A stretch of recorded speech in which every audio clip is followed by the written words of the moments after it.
Hello दोस्तों, नए साल की आप सबको ढेर सारी शुभकामनाएं। कुछ 2 हफ्ते पहले हमने बेस्ट बजट रनिंग शूज 2025 का रिव्यू पब्लिश किया और काफी अच्छा रिस्पांस मिला। उस लिस्ट पे यूएसपीए ऑटो टॉप पे आया। यूएसपीए एक रनिंग सेंट्रिक ब्रांड नहीं है, ये लाइफस्टाइल साइड पे ज्यादा फेमस है, लेकिन कुछ समय से ये अच्छे रनिंग शूज बनाने की कोशिश कर रहा है। हमने यूएसपीए हेनरी रिव्यू किया था, जो पसंद भी आया। रिसेंटली इन्होंने अपने रन प्रो, जो इनका डेडिकेटेड रनिंग शू लाइनअप है, उसे पूरी तरह रिफ्रेश किया है। Medium to low price category में हाई एंड फोम्स और प्लेट्स ऑफर कर रहे हैं, साथ ही अट्रैक्टिव कलरवेज भी। कुछ ऑप्शंस तो लिटरली चाइनीज सुपर शूज की तरह अग्रेसिव दिखते हैं। यूएसपीए ऑटो के ड्यूरेबिलिटी को थॉरली टेस्ट करने के लिए हमने इस पे 70 किलोमीटर तक के रन किए और ऑब्वियसली खुद से परचेज किया। स्पॉन्सर्ड कंटेंट नहीं है। ऑटो बोलने में थोड़ा ऑड लगता है, ये वाला ऑटो नहीं है, OTTO इसका स्पेलिंग है। शुरू करते इसके एस्टिमेटेड स्टार्ट्स एंड फीचर्स के साथ। मैं हूं सिद्धार्थ। मैं हूं अनु और आप देख रहे हैं जॉगर जर्नल।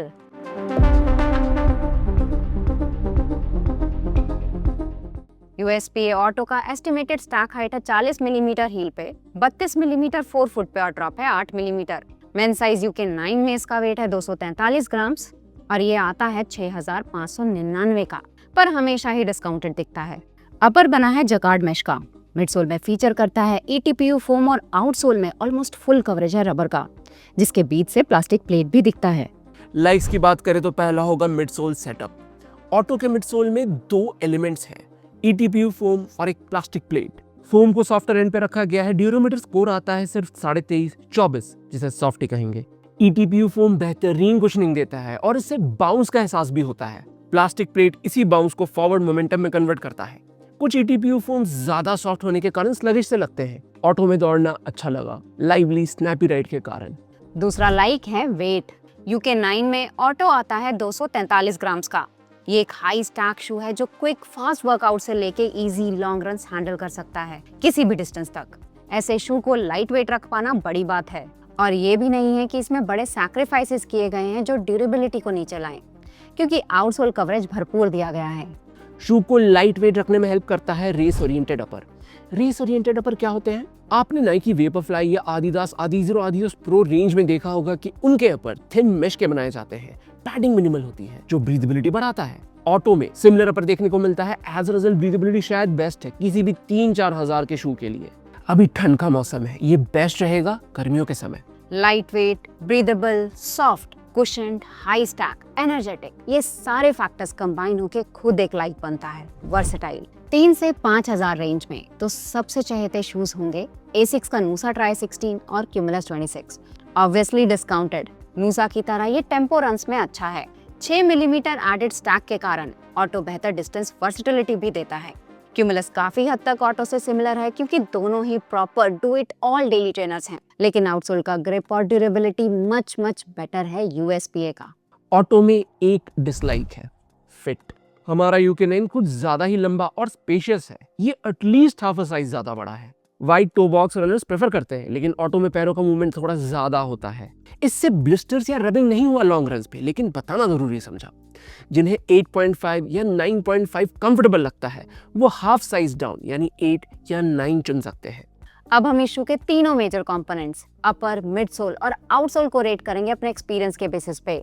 शुरू करते हैं अपर से। ऑटो के 4 फुट का मैश नेट जैसा है, जो एक्सेप्शनल वेंटिलेशन देता है। जो भी पैडिंग है वो हील में है।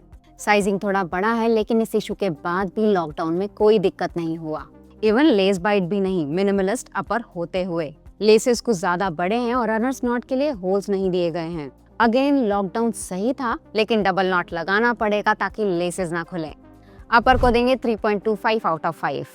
काफी सारे ब्रांड्स, चाहे इंडियन हो या इंटरनेशनल, ETPU अपना रहे हैं, क्योंकि ये EVA से 50 से 70% तक ज्यादा एनर्जी रिटर्न देता है। 3-4 हजार प्राइस पॉइंट में ऑटो में बेस्ट इम्प्लीमेंटेशन देखने को मिलता है ETPU फोम का। ये सॉफ्ट है येट बाउंसी भी। यूएसपीए का अर्विन भी हम अभी टेस्ट कर रहे हैं, लेकिन उसका ETPU फोम थोड़ा फर्म है, यानी तेज भागने के लिए बनाया गया है। लेकिन ऑटो उससे ज्यादा वर्सेटाइल है। प्राइस पॉइंट कंसीडर करते हुए ऑटो के मिडसोल को देंगे सॉलिड 7.75 आउट ऑफ 10। ऑटो में बहुत ही हाई क्वालिटी आउटसोल रबर का इस्तेमाल हुआ है, जिसके सामने 14-15 हजार के शूज भी फेल हैं। ग्रिप अच्छा है, साथ ही साथ आउटसोल में छोटे छोटे लग्स दिए गए हैं पकड़ देने के लिए, लेकिन सबसे सरप्राइजिंग लगा कि 70 किलोमीटर के बाद भी जो डिजाइन पैटर्न डाला गया है उसमें ना के बराबर वेयर एंड टेयर है। मिडसोल और आउटसोल बिल्ड क्वालिटी को जितना प्रेस करें कम है। आउटसोल को देंगे 3.75 आउट ऑफ 5, तो टोटल स्कोर आता है 14.75 आउट ऑफ 20। स्कोर अच्छा है क्योंकि ऑटो इस प्राइस रेंज का बेस्ट शू है बिना किसी डाउट के। अपर में कुछ फ्लॉज हैं, लेकिन सही साइजिंग और लेसिंग एडजस्ट करके उन्हें अवॉइड किया जा सकता है। इन इश्यूज से हमारा रनिंग एक्सपीरियंस बिल्कुल भी डल नहीं हुआ। जब हमने हेनरी का रिव्यू किया था तो कुछ कमेंट्स आए थे कि हम सीरियस रनर्स नहीं हैं, क्योंकि एक लाइफस्टाइल ब्रांड को रिव्यू कर रहे हैं as a running shoe. Auto से यूएसपी प्रूव कर रहा है कि ब्रांड नहीं, प्रोडक्ट देखिए। लास्ट सेगमेंट में हम कंपेरेबल शूज बताते हैं और डिरोमो स्पीड का सेलिंग प्राइस इसी के आसपास है, लेकिन फीचर्स देखें तो ऑटो डिरोमो से काफी ज्यादा फीचर रिच है। प्लेट, बेहतर फोम, ब्रीदेबिलिटी। डिरोमो सिर्फ उन्हीं को रेकमेंड करेंगे जिन्हें आदिदास ब्रांड नेम चाहिए और बेटर ड्यूरेबिलिटी। पर्सनली हम यूएसपीए चुनेंगे। हमने पहले कहा था कि इन्हीं का ही अरविंद भी टेस्ट कर रहे हैं, तो एक क्विक कंपैरिजन करेंगे। आउटसोल और अपर दोनों शूज के काफी सिमिलर हैं। परफॉर्मेंस में अरविंद का मिडसोल ट्यून्ड है अप टेम्पो, थ्रेशोल्ड रन्स या रेसेस के लिए। ये ऑटो से फर्मर है और स्टैक हाइट भी थोड़ा कम दिया गया है, जो स्लोअर स्पीड पे उतना मजेदार नहीं लगता। आप अपने एवरेज रनिंग पेस और यूज केस के बेसिस पे इन दोनों में से एक चुन सकते हैं। तो ये था हमारा फुल रिव्यू यूएसपी ऑटो का। अगर आप इस शू को लेने में इंटरेस्टेड हैं तो डिस्क्रिप्शन बॉक्स में प्रोडक्ट लिंक्स मिल जाएंगे। वीडियो पसंद आया तो लाइक और सब्सक्राइब जरूर कीजिएगा। अगले में मिलते हैं। Thank you and good bye.